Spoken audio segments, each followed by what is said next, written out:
shame on you. You were director of Public Prosecutions. You prosecuted terrorists. You know what terrorists are capable of doing in this country, and even more so in Israel. Leo, you're here outside the Labour Party's annual conference in Liverpool. Why have you come?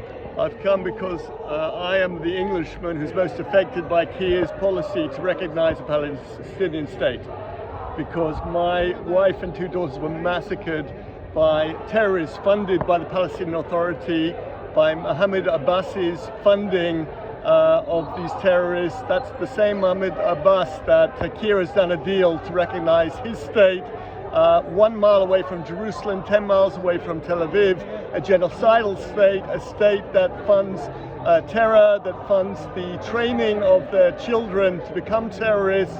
And this is the type of person that Keir Starmer is doing a deal with behind the backs of every Israeli and every Jew. Neville Chamberlain said in 1938, peace in our time, when he recognized the Nazi state in Czechoslovakia.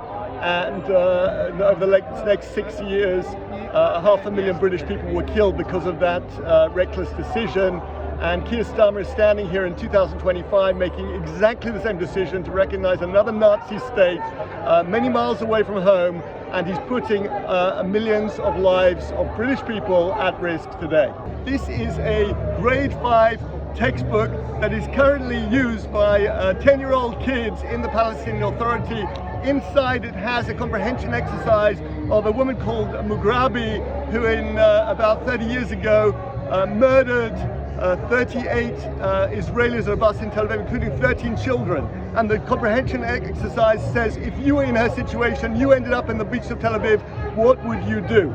This is encouraging terror. This is currently being used. If you look at the date in Arabic, it's 2023, 2024, a current textbook being printed by the Palestinian Authority, the very authority that Keir Starmer wants to hand a state to. If you have a message to him, would you still urge him to reconsider his decision? I would urge Keir Starmer to reconsider. I would say, shame on you. You were director of Public Prosecutions. You prosecuted terrorists. You know what terrorists are capable of doing in this country, and even more so in Israel. We saw 1,200 people being massacred on the 7th of October. They promised to do it again and again, and you're recognizing a state of exactly these people. So Keir, I challenge you, this is the time to change your mind, to look like a leader, not like a follower, to stop being an appeaser like Neville Chamberlain. Do what's right for the British people, not for the mob.